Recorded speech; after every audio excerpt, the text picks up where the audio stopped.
I told Brendan I was going to record it, and then I told him I always forget to start it. I had already forgotten as well. So, and I'll send. It takes about 24 to 48 hours to get the link, and when I get the link, I'll send it to both of you. Each of you. Okay, thank you. And are you okay with us sharing it? Yes, absolutely. Yeah, yeah, no problem. Yep. Okay, so I'll keep track to see if anybody else comes in, and we'll get started with Brendan. Brendan was our 6:30, right? Yep. Yep. Okay. All right, so this is Brendan Lyons, and oops, I just lost everybody. Hold on a second. I am not good at this stuff. All right. Everybody's out of their comfort zone. We can still hear and see you. You can see me? Yes. Okay, that's what when I do this with my teams, they say, you're still here, and I say, yeah, but I don't see any of you people, so yeah, walk me back through it. A little awkward feeling. Yes, yes. Okay, so Brendan, we'll get started with you. Why don't you tell us just a little bit about yourself to start, and then we'll go into the questions. Okay. Well, I grew up in Downingtown, actually going to the Downingtown Library, the old Downingtown Library, and it's where I got all my books. Usually the dinosaur books was what I got to take home. I went to the high school, middle school nearby there, Downingtown Middle and High School, which is actually my time in the band there is the inspiration for the stories I've been working on now, which I'm gonna start throwing out there. I got a free short story up about, I'll tell you, I can talk about it a little bit later, but I just want to let everybody know why I'm sharing a link. But yeah, so I'm from the area. I grew up in Downingtown. I went to Beaver Creek there. So I've always lived in town. I went to Villanova University, and that's where I started writing. Just as a fun thing, and that's basically what it's been. And I kind of made kind of trying to make a life out of it if I can. So really, my jobs have all been writing intensive. My hobbies are writing intensive, and if I'm not doing that, then I'm reading. So, or spending some time with my 5-month-old who was on, but maybe busy right now. Yes. Leave it at that. So yeah, that's me. That's you. At Villanova, did you major in writing, or what was your major in college, in university? So I was an education major. Okay. So that was pretty influential in some of the things I write, just because I like to write for the age I would have been teaching. Okay. I'm not working as a teacher now, but that really goes from middle school up to seniors in high school and beyond. But I think, and actually I've been working on some children's books. I don't have any out yet, but I've been working on some books for early readers, which has worked out great because my mother-in-law is a reading specialist, and it's actually been pretty helpful with I think I've only shared like 2 or 3 or so with her, but she's very helpful in highlighting words that are helpful for kids to know, telling me whether or not that works for a smaller child. But so I like to try to write for really any kid to learn something. Okay. Well, that leads to one of the questions I wanted to ask. And I admit I stole these questions from the New York Times when they interview authors. And what kind of a reader were you as a child? I was actually, I loved to read. I was not a very fast reader. I don't know if how many people are familiar with the book My Side of the Mountain. Yes. I started reading it in 5th grade. It took me we really call it semester, I guess. So it took me the entire first semester to read it. I was just so slow, but I loved it, and I really got into reading most through like the Redwall books, the Brian Jakes Redwall books, Right. and it was I don't know, I always felt like a long, slow process to actually get through the books, but I loved doing it, so it ended up being worth it. So I guess I would say I was not the most amazing reader. I was one of those guys who like assumed what he just read is what processed in his brain, and then I would have to go back and read a sentence a couple times. But that's a lot of people will end up that way. But you don't have to stay that way if you keep reading. So Yeah. No, that's good. That's good. I'm just curious because some people stick to nonfiction. As a child, they just wanted like the books on knights and books on dinosaurs. But it sounds like you branched out. You said earlier that you like dinosaur books, but you must. I did. Yes, I always got the dinosaur books from the library. That may have been influence from an older sibling. I don't remember exactly how that came about. It possibly was because I loved Land Before Time a lot, and I couldn't always watch movies, so I had to read books. So dinosaur books. And how did growing up in Downingtown influence your writing? Was it the small town or? But Downingtown's interesting in that it's a small town, but I mean, it's right next to Philadelphia, so it's got that appeal. But it's also really not. I mean, it's not what you think of when you think of a small town. There's a lot of there's a lot of people. There's a lot of suburbs. There's some more town-like parts, but then the schools are fantastic too. And I think that I had to credit my own reading and writing a lot to Downingtown school system because everything was really writing intensive. Like all our classes, history and English, both, and not math, but, but I didn't do as well in math as I did in history and English. So there you go. But it was just really writing intensive classes so that when I got to college, I already knew they were trying to catch some kids up. I'm not trying to brag or anything, but there were some kids that didn't know how to learn do a 5-paragraph theme. Their school system didn't teach that, so they didn't know how to organize. And we weren't writing 5-paragraph themes in college, hopefully, but a little longer. But knowing how to do that allowed me to expand, which actually gave me a little more extra time that I could write more for fun in college. So there's one big influence about Downingtown. It's got to be how great the school was. I assume still is. I hope. A lot of teachers I knew are still there, so I'm sure it's still a great school. Good. That's good to hear. Good to hear about a high school. What genres do you write in? I know you were talking about children, and I do want to ask you, with the children's books that you're writing, do you have an illustrator that you'll work with? Do you have a family member that's an illustrator, or are you going to have to go out and look for one? Or so I don't have an illustrator at the moment. It's really kind of a process. I have a couple different sort of things. There's just one thing. My children's books might be a little bit aimed specifically towards. I was raised Catholic and am Catholic, so I kind of like to explore that in a younger younger crowd. It's kind of what I've been doing there. Just because I remember reading like the little storybook Bibles, and I want to do something like that, but a little more. I don't know how to put it, but I'm interested in working on that. But also music themed children's books, which might be what's that? The Euphomia.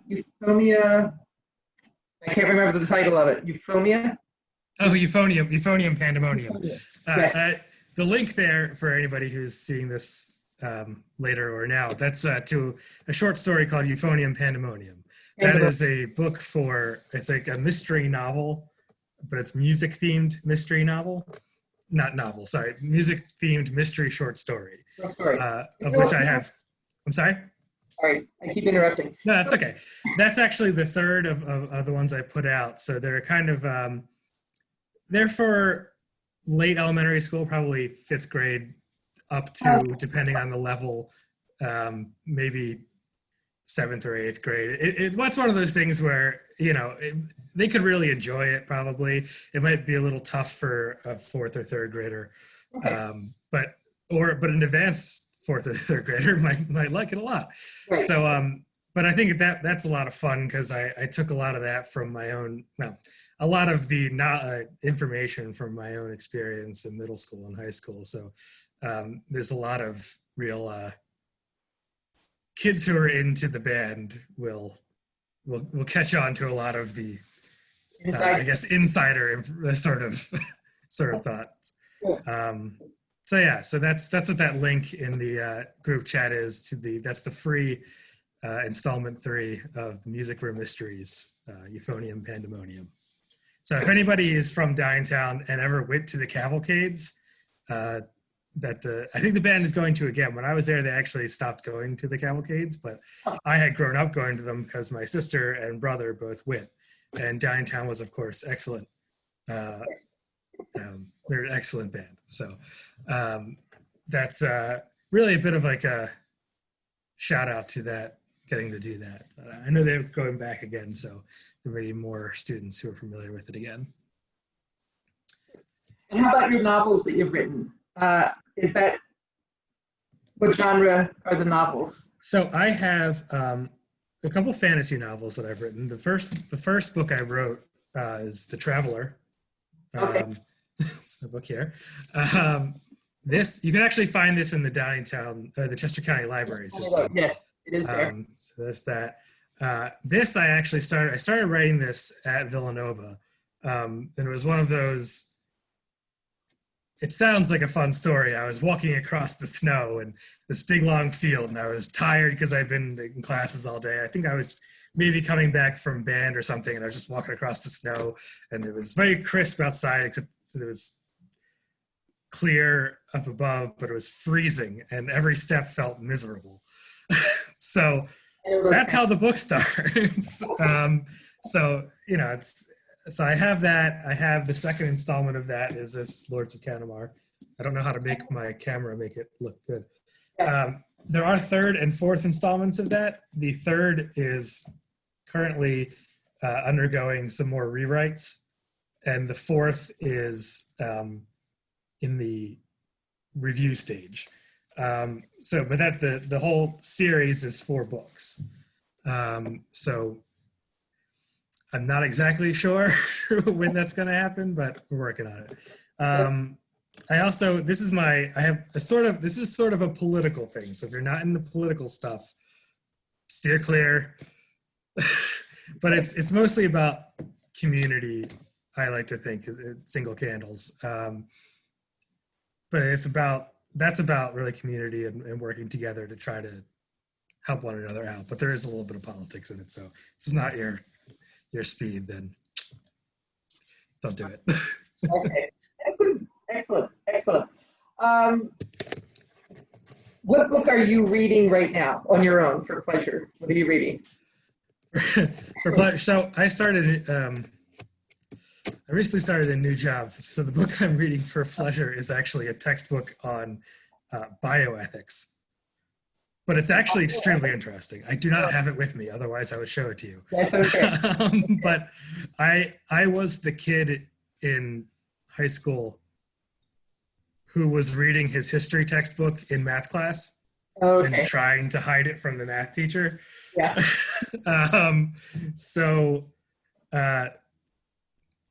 That's the first time I substitute taught and saw a kid looking under the table. I was like, that kid's trying to hide from me that she's reading her textbook. No, she was texting.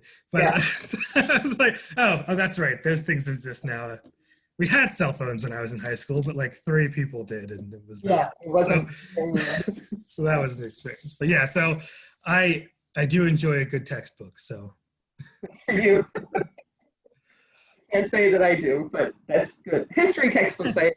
Oh yeah, well, history, And psychology, history and psychology. I didn't mind reading those textbooks. They were good. Mm-hmm, mm-hmm. Yeah, I mean, a well-written textbook is a thing of beauty.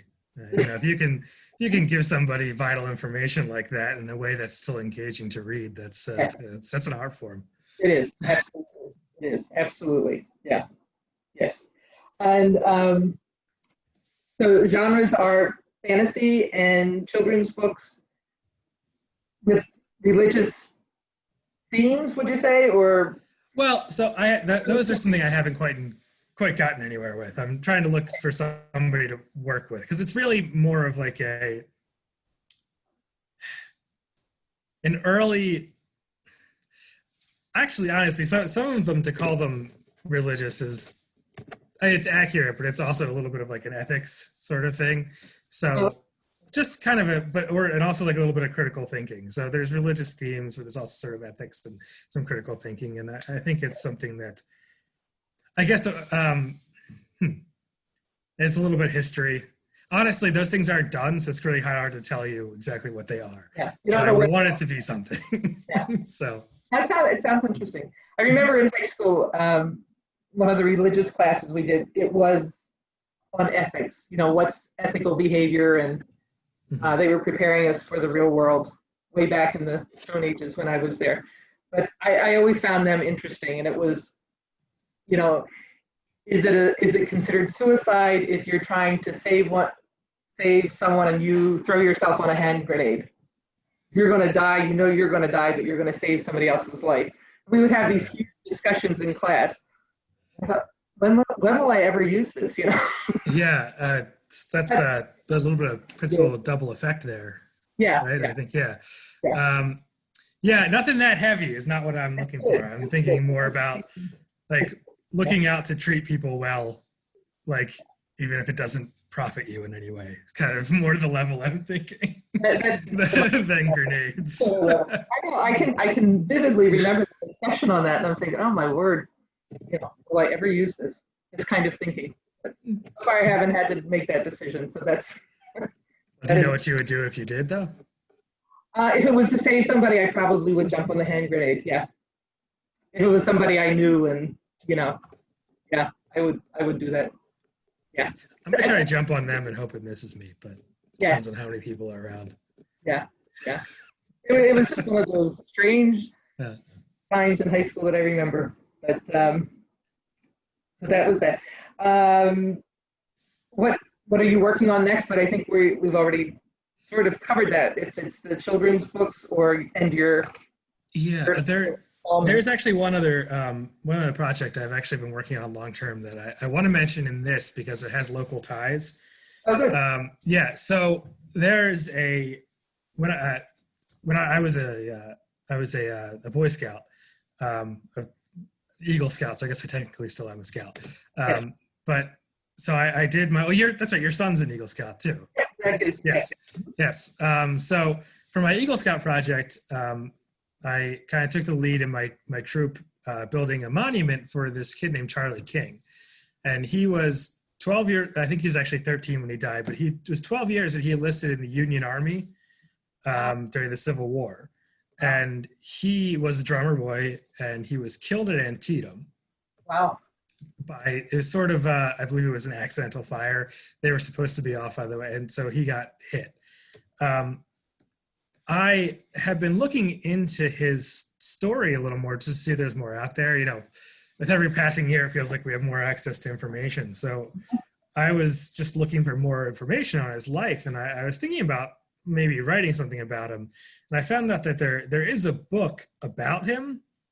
And I've read most of it. It's a nice book, but it's not based on really anything.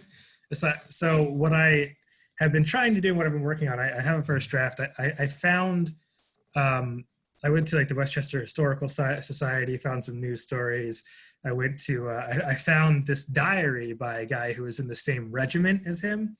Wow. Not the same company, but it does mention him. It mentions some other people that were in his outfit in the company with him, and it really gives a day by day description of what the company did. So basically, I found this day by day thing of what this kid had done, and in my research, I found that one of his people in the company with him. His name was Alfred Mulder, who, based on what we think from my family research, was the brother of one of my ancestors on my, yeah. So I was like, well, I'm going to have to write this now, and I'm going to have to make Alfred Mulder look like a hero. Try not to. I try not to try to make up too much, but I tried to basically use Civil War language when I can, the sort of things they would discuss, and put that on the backdrop of what the diary said that they were doing at that time. And it lists people, it lists casualties, so I know people in this company who were injured and when they came on. The reason I definitely wanted to mention it is he was from Westchester, and if there's any chance anybody out there has something related to Company F of the 158th or 151st. Wow, I should have brought a note sheet. Out of Westchester, if anybody out there happens to have something, you could reach out to me. I don't know, should I put like a email up or something, or? Sure. Yeah. Let me put I'm going to put my email up. So if anybody out there. His name again, the Charlie King. No, what was the name of it? So it's Charlie King, and I'll write it here. Charlie with an IE. Okay. So and he is the youngest enlisted youngest enlisted person to die in the Civil War. So we put up a monument. There's a monument in Greenmount Cemetery in Westchester. His body itself is the location of it is not known. His parents are buried in Greenmount Cemetery though. So that's where we put it. So I'd really, if anybody else knows anything about him or someone who might have been in Company F, I'd love to hear about it. Are you going to make it a nonfiction book, or are you going to fictionalize it? So my aim is to make it as nonfiction as possible. Okay. That said, I don't know what they talked about or anything. Right. So I tried to focus a lot on the troop movements as a backdrop to conversations they might have, but largely it tries to talk about the experience he probably had based on, one, where he was going, and two, the other journals of other people who were doing similar things. Right. So it is fiction, but it's not as, and I don't want to criticize the author who did the other book on him too much, because she did a great job, but she had letters and she had like people he met that weren't there. So I wanted to try to do something that was as real as possible. Now, that said, it's not going to be 100% nonfiction, but that's my aim. Yeah. Historical fiction. Yeah. Yeah. So. Very good. Okay, we have about 5 minutes left. Does anyone in the audience have a question for Brendan? I think I covered everything. I think I covered all your questions. I have a question. Yeah, Connie, go ahead. I muted myself. So what year did you graduate from Downingtown High School? It's 2005. 2005. So did you know there was a program there called Brandywine Flows, the future, the legacy of our watershed, where everybody went canoeing? I guess you didn't take the course, huh? I did. It sounds like something one of my friends did. Yeah, okay. That was my course about the watershed. Yeah. So my daughter was born in 1997. And that was the first year we ran the program at Westchester, and then we moved over to Downingtown before it split into two schools. Lenore Walsleben, do you know Lenore, Mrs. Walsleben? She was biology. I knew. Edie Kurtz. Did she have a son named Brendan Walsleben? No, Matthew Walsleben. Huh. So. I knew a kid from this area named Brendan Walsleben too. So, wonder if that they've got to be related. It's a very strange name. Well. It's what I could never pronounce. Lenore worked at the library, and I could never pronounce her last name. Oh, okay.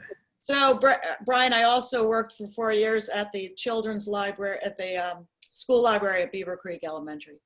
Oh, really? With Miss, Mrs. Threadgill. Threadgill. Desiree, yep. Yeah. Oh, she was great.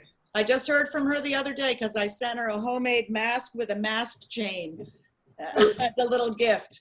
I just sent her a mask made out of the same material I had made curtains on the book return cart.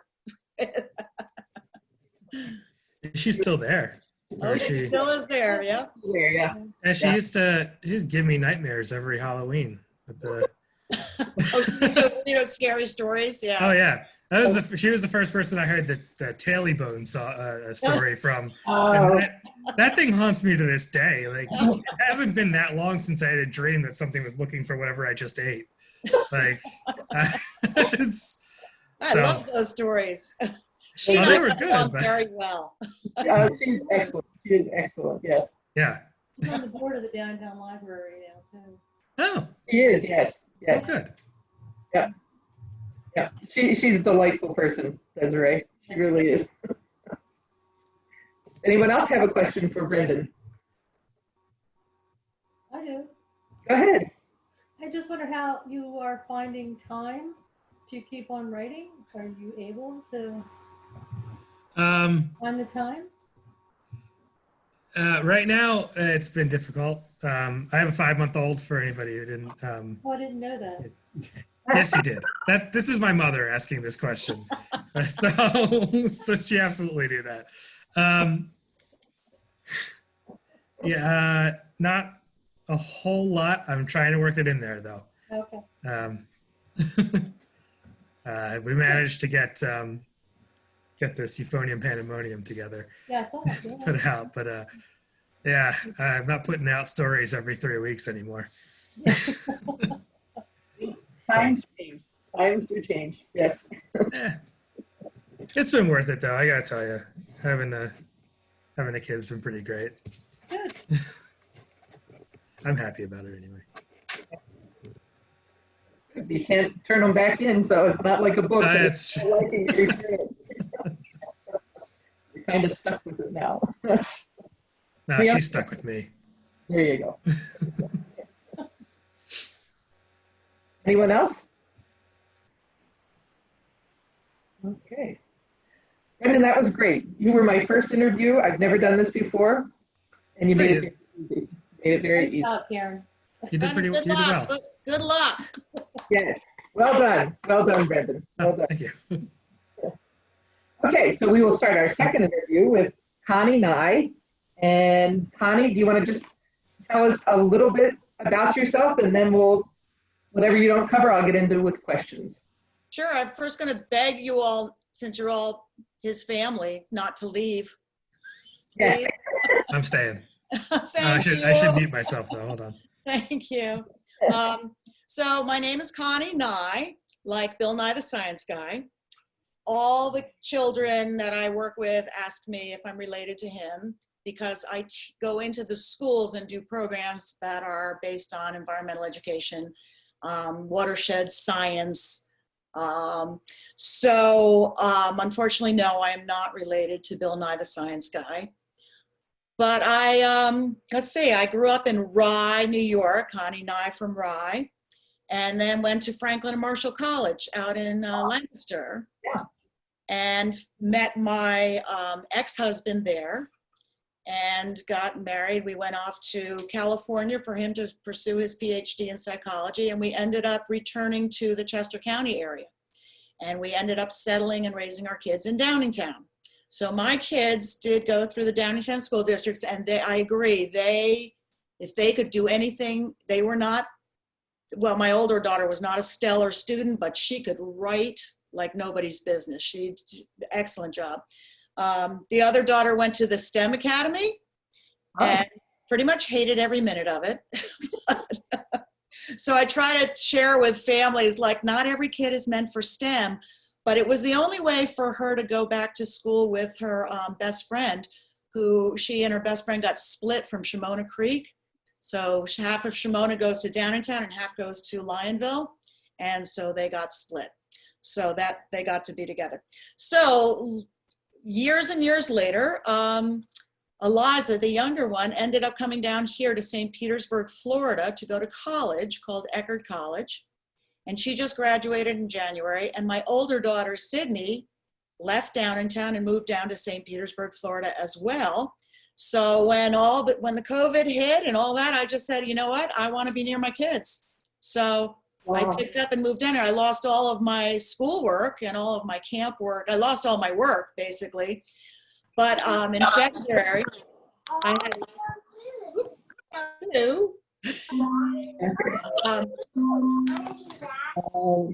in February, I had 3,500 copies of Can He Keep It delivered to my home in Coatesville.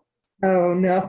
And 2 months later, had to pack them all up and move them down here. So I'm down here now in St. Petersburg, Florida, and I don't know if I'll be back up north running my watershed programs for all the Downingtown elementary schools, if I'll be running my summer canoe camps for girls. I don't know if any of that, if and when that will be running again. So I'm trying to establish myself down here now. So I don't know. I don't even remember what the question was, but that's interesting. Very interesting anyway. So one of the things I had to do was the work that I was doing is very physical. I spent long 10, 12-hour days schlepping stuff into school, schlepping it out, setting it up, breaking it down. And so this is kind of my time to not do that and to focus on writing more and marketing, which is the part of writing books and selling books that like I don't want to do, but it's, you know, it's a big chunk of it. So it is. Yeah. Interesting that you're in down in Florida, with great environmental place to be. If I knew anything about Florida, I don't even know where my water comes from. Up north, I knew everything about the Brandywine, where the water came out. I would go to the site where it was pulled out of the Brandywine process, sent to my house, where the wastewater went. I knew all of that. I took kids in canoes saying, here, look, this is where the wastewater is coming back into the stream. I come down here, I don't even know where my water comes from down here. Wow. It's very, very different. So I'm trying to learn. I go out and observe the dolphins and the manatees on a daily basis. I'm learning my birds. My palms, palm trees are not actual trees. Oh. And there's about 26 to 2,800 different kinds. So I'm trying to learn about that. So it's I'm learning a lot of new stuff down here. Yeah, interesting. Different part of the world. Yes, and I did apply for a grant to run with Girl Scouts to run a kayak camp called Sweetwater Bay Camp. So we're hoping we'll get that money and be able to take kids out down here in March over their spring break, because you can do that in March down here. Yes, you can. Yeah. You wouldn't want to do it up here, but down there, yes. No, yes. You can do it down there. Yeah. One of your Sweetwater, I have your book. I happen to have it here. I don't know whether. Can you guys see? I'll hold mine up too. Sweetwater Hunt. Oh, that'll be better. Yes, yours shows up better. And it said it took you 5 years to write this? Yes, it did. So you want to know why? I want to know why. So I was at home taking care of my kids and helping run my ex-husband's psychology practice and writing in whatever time was left over, which, there's not much. And it started out as I thought it was going to be a science book. And the reason it even started was because my daughter's 5th grade teacher said to me, I don't teach science, I teach literature. Wow. I said, well, then how does my daughter get science? And she said, I don't know. Oh, my word. So my majors back in college were environmental science and English. So I thought, you know what? Let's put these together. And let's work on this simple little novel that I'll write. And it became, a black hole. And, but at any rate, so it took 5 years because you can't write about the science of water without addressing what we did to the land and the history, the Native American history, the colonists coming in and putting up dams, the building, the taking down of the forests, all of that impacts the water that we drink. And so I was in for a surprise. Sorry, I'm babysitting a dog who's now growling at my cat.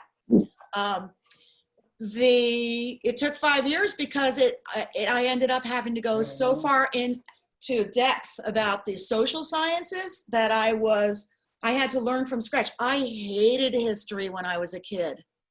To me, it was memorization. And so this way, when I started researching the history of the Brandywine Valley, I was like, this is really fascinating.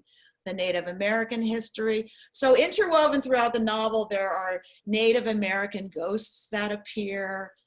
There is Native American Lenape language that is interwoven into the novel.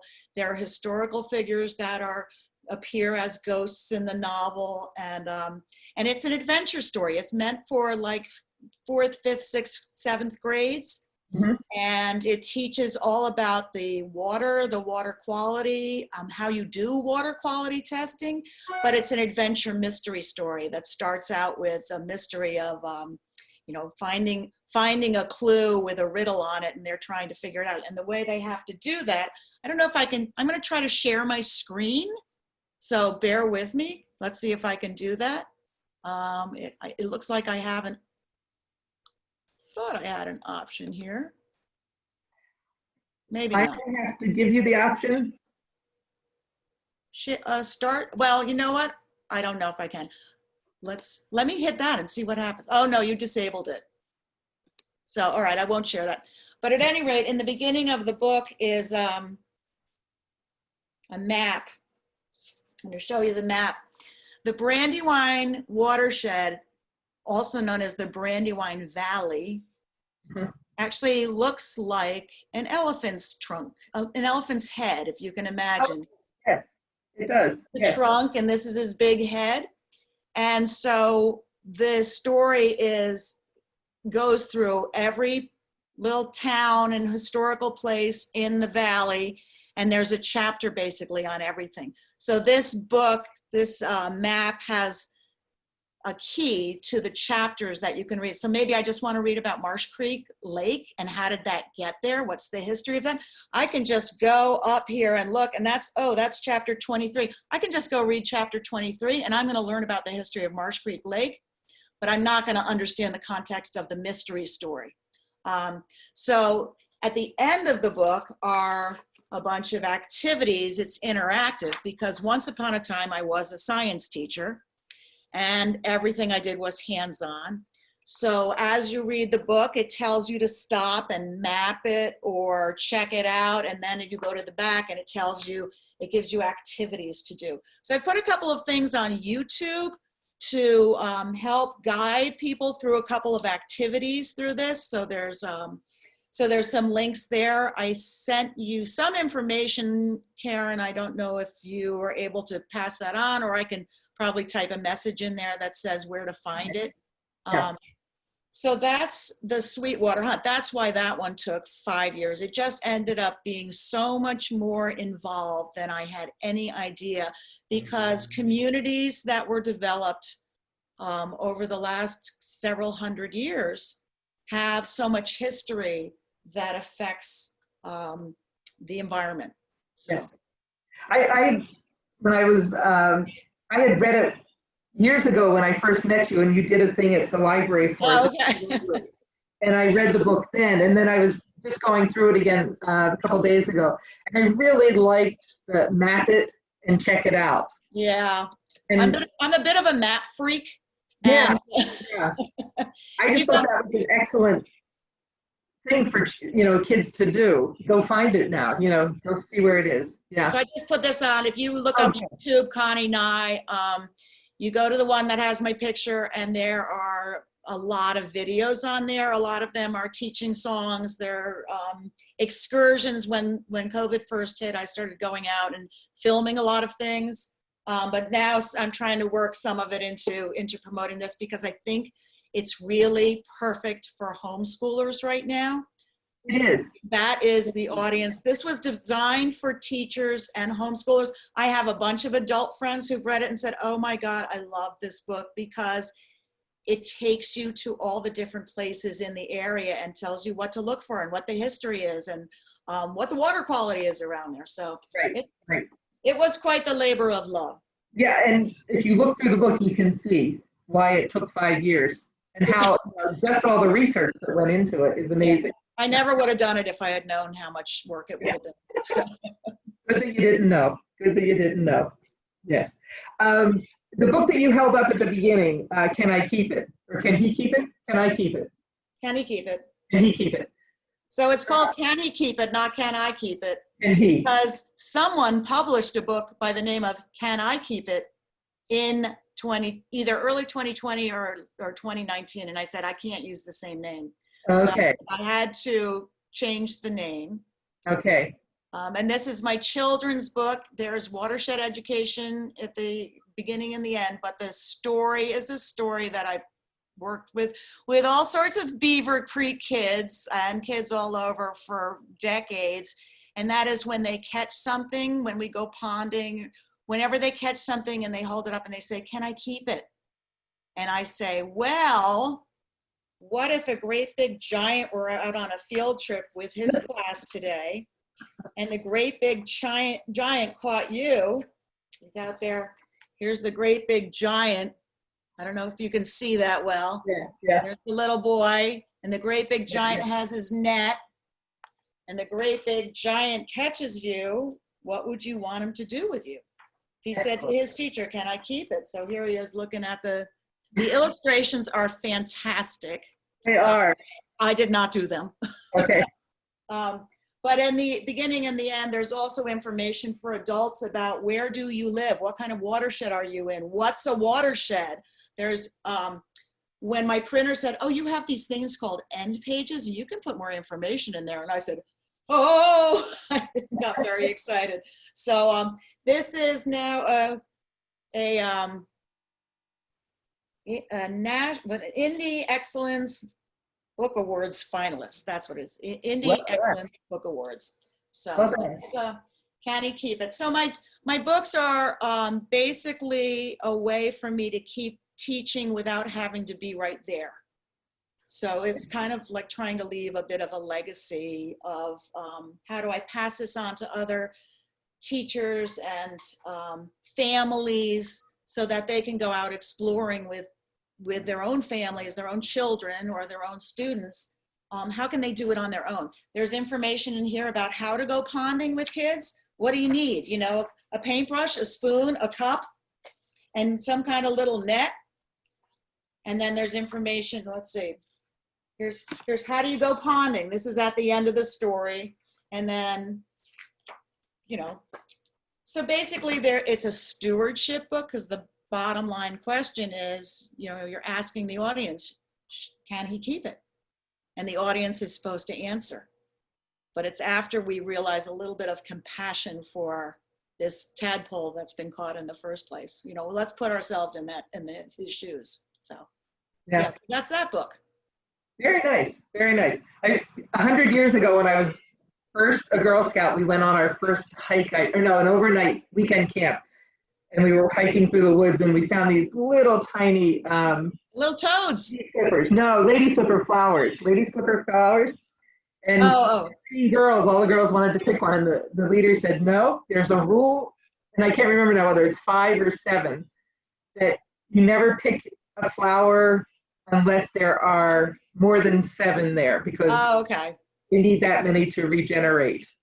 So that was over 60 years ago, and I still remember that. So these kinds of things I think would stick with a child. You know, can I keep him if he sees the giant picking him up? It's something that's going to stick. And that's what I've been saying to kids out in the field for decades. You know? Yeah. How would you feel? Would you want him to take you home, or would Right. you want him to put you back? And they always know the answer. But then I don't have to be the bad guy and tell them no.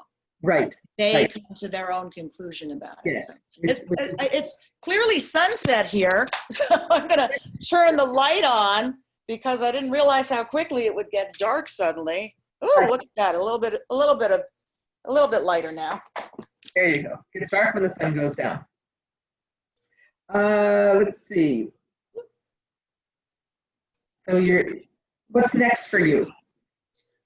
Well, before we do what's next for you, I'm going to show you one other little goofy book. This is something that I produced on Amazon because I didn't believe you could do that. I didn't believe you could send them. What do I call it? A manuscript, and they would turn it into a book.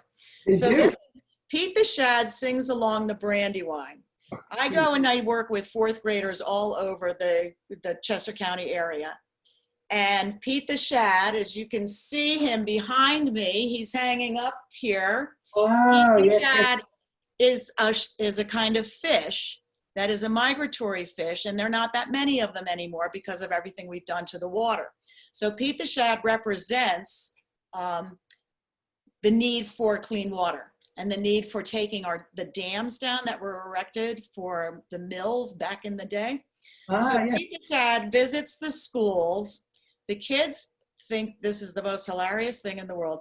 And Pete sings songs to the kids. And these are songs. The first one was Adele's song, Hello, only this one was Hello from the Brandywine. Oh, cute. And it's very serious, but it's sung by a fish, a giant fish. So this is just a goofy little songbook that, I don't know, I just share.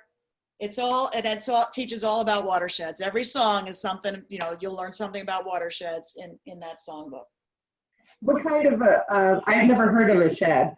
Is it migratory like salmon are? Does it return to it? It's the opposite. So it's the shad are hatched in fresh water, like in the Brandywine. Okay. And then they swim down to the ocean. And I should probably sing you the song. And when they swim to the ocean, they grow up in the ocean. And then when it's time to procreate, they return to where they were born.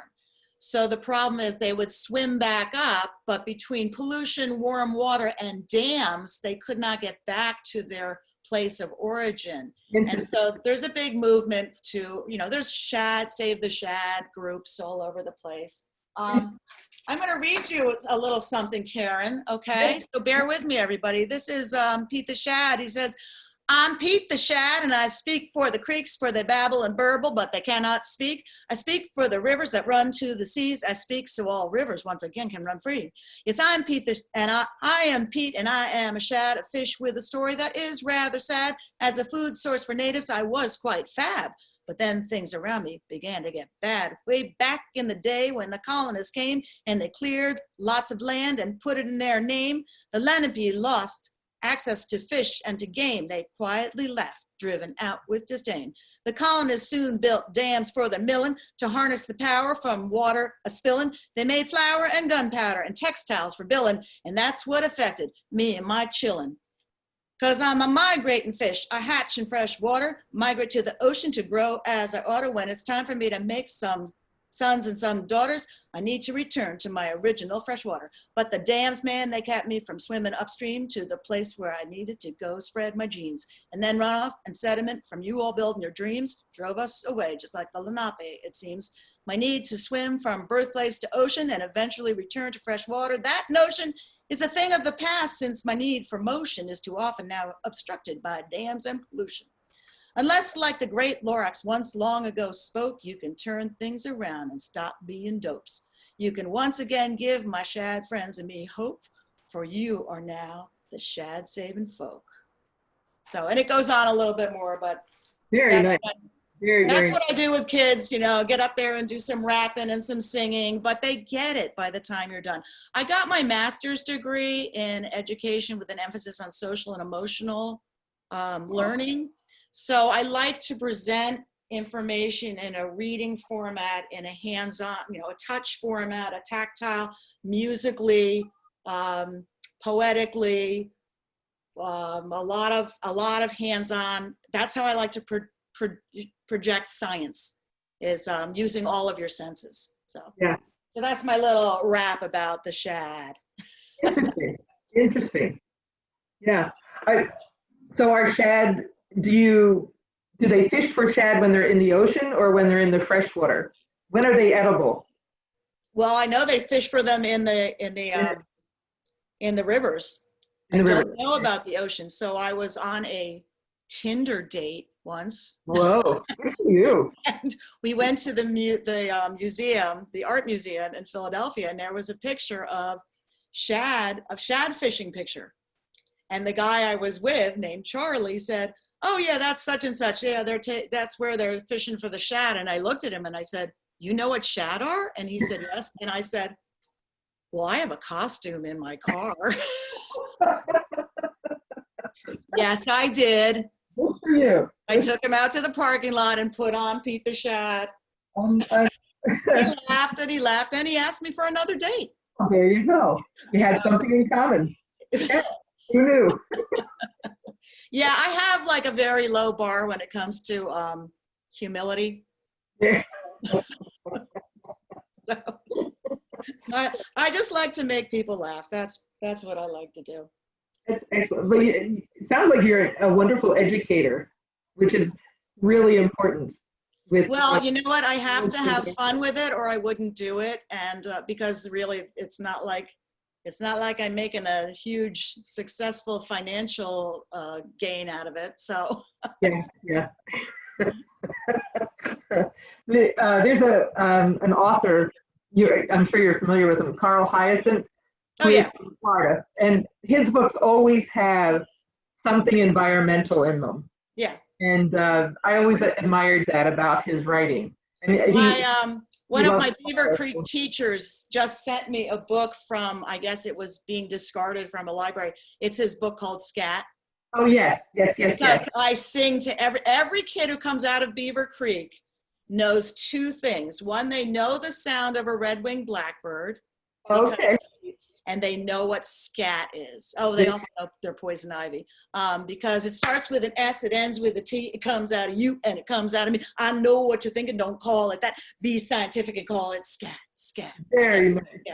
There's a whole song, and every Beaver Creek kid knows that song by the time we get done with our, I do a lot of programs for them, so yeah.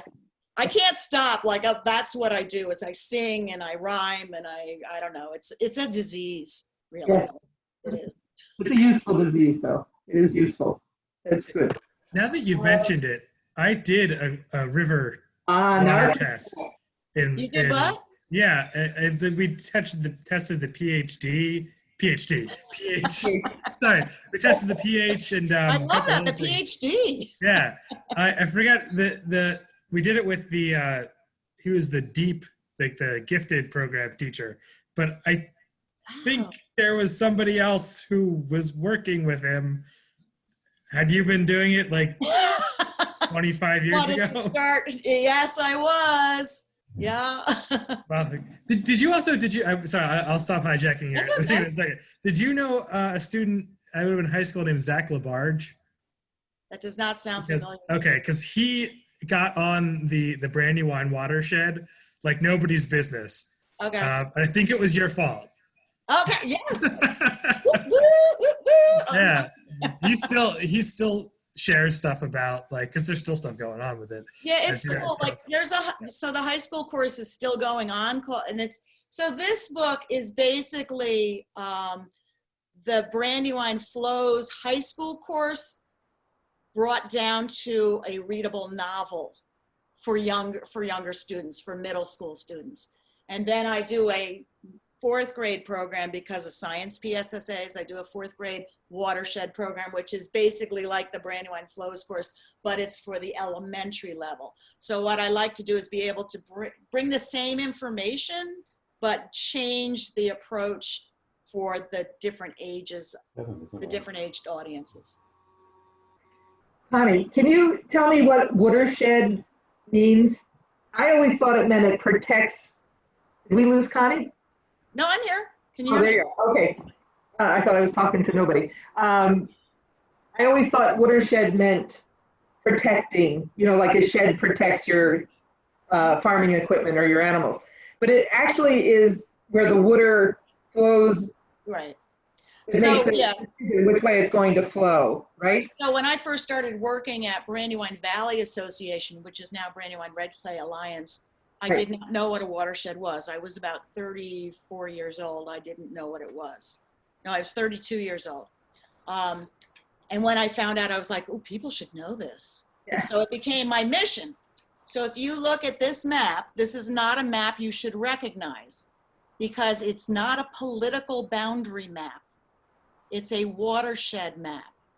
A watershed is defined by high points. So if you imagine your bathtub and you imagine the high points of your bathtub, when water hits any part of the bathtub, some of it's going to run out onto the floor if you don't aim your sprayer the correct way, but most of it should go into the bathtub and down the drain. Your watershed is like your bathtub. So the Brandywine watershed is all the water that hits the edge of the Brandywine tub and ends up going down the Brandywine drain to the Christina River in Wilmington, to the Delaware River, to the Delaware Bay, to the Atlantic Ocean. Okay. Anything that falls on the top of the bathtub and goes over, spills over onto the other side, onto the floor, that may be going to the Red Clay watershed or the Darby Creek watershed or the Conestoga watershed. So once you hit these high points, water is going to go either out of the Brandywine watershed or fall into the watershed. And that water is either going to infiltrate into the ground or it's going to run off. And that's what I teach about, infiltration and runoff. And it's, you know, we play games with the kids. We play an infiltration runoff game. I just try to get them to understand what these concepts are that sound so hard. Like infiltration, we say, okay, look at the rocks that we put water in. What does it do? It fills in the holes. Take, fill in, turn the word around, infiltration. You know, we try to get them to understand and make sense of these big science words. So. Right. So a watershed is an area of land that drains into a particular body of water. Okay. And it's delineated by high points. So. And high points meaning land height? Yes, the height of land. So if you go north, you're going to get up to, it's called the Welsh Mountains. I don't know if you're familiar with Welsh Mountains. That's the upper limit. That's the upper, those are the highest points of the Brandywine watershed north. And then all the way around, there are high points. So. Right. Yeah, I was pretty old when I realized that. Thank you for asking that because it's a really important question. I'm down here now in the Gulf of, you know, on the Gulf of Mexico, basically. I'm on Boca Ciega Bay that goes into the Gulf of Mexico. And my water, what I do to my land is going to end up out at the Atlantic Ocean, just like yours is. Interesting. And the last program I went to, a man from the aquarium was talking about how there's really one ocean. Yeah. It's just one ocean. Yeah. So what I do on my property and what you do to your property, they're all going to affect those of us who want to go out to the ocean, whatever ocean it is. So, yeah.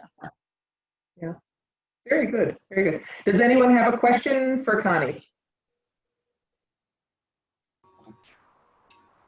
Well, Connie, that was very interesting. I don't really have a. I can't see you, Lynn. Huh? I I can't see you. There she is. Hi, Lynn. Hi. Yeah. So I'm going to be reading your books. I took fabulous. I had a vague idea what a watershed was, and so I would like to know more. So. Well, good. It's become my mission, and I worked for an organization whose job was to protect the Brandywine watershed, and I love the Brandywine. I run canoe camps, and we test the water, and we teach the kids about all of this watershed stewardship, which most of us are not aware of. I run these programs for fourth grades, and we use a lot of parent volunteers who come in to help because there are 9 hands-on stations, and I direct the whole thing, and I train the parents, and they come out and they say, I'm so embarrassed. I did not know any of this. And this is all what their fourth graders are learning. And it basically is how do you protect the water that's coming in through your water fountain in your school? Because that water is coming from the Brandywine. And what happens when you flush the toilet? Where does that go? And who lives downstream? Yeah. Disgusting. Who gets that water? Yeah.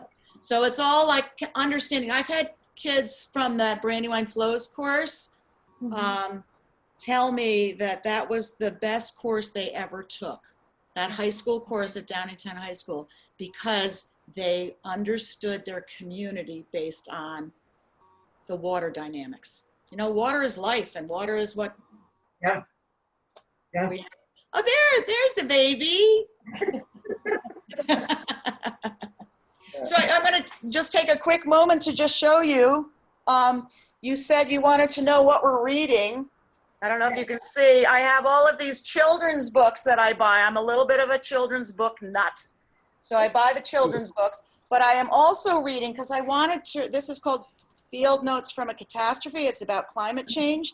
Yes. And I'd like to do some work on a children's book about climate change. And then I just started a book that my neighbor gave me called The Nightingale by Krista. Oh, that's very good. Yeah. I just started that one. Yeah. But the other things I do want to, I'm going to plug a little bit, if you're okay. I'm wearing a name tag and my homemade mask with a mask chain that converts to a necklace. And this is jewelry that I make out of, I use children's straws from juice boxes and melt them down to make beads and make the jewelry. And then part of the proceeds from every sale helps to match grants to send kids to canoe camp. So we were able to send, I don't know how many, we were going to send about 40 or 50, 40 kids to canoe camp this summer, basically for $25 or free. 5 days of canoeing.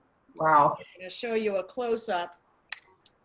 I don't know if you can see the, that's my hand. The juice box straws, see those yellow ones? Wow. Yes, yellow ones, yes. Yeah. So those, so that's kind of what I'm doing. That's what I usually do. I'm going to turn on the baseball game in a few minutes. The Rays are playing, and I sit there and melt my beads and make my Save the Turtle bracelets, because down here, there are no straws. Straws here are all either paper or made, you know, or you bring your own. You're not given straws down here because it's such a big deal about the impact of straws on the wildlife, that it's so bad, and the plastics on wildlife. It's so terrible. Interesting. Have they banned plastic bags, like the plastic grocery bags? No, they have not. They have not. I think Westchester did. Westchester did, yeah. Yeah, I can't believe they haven't done that. St. Petersburg is a very progressive city, and I'm very surprised that they haven't done that. But I moved into a town, a community that doesn't recycle. So every week I take my stuff to the recycling center. Wow, good for you.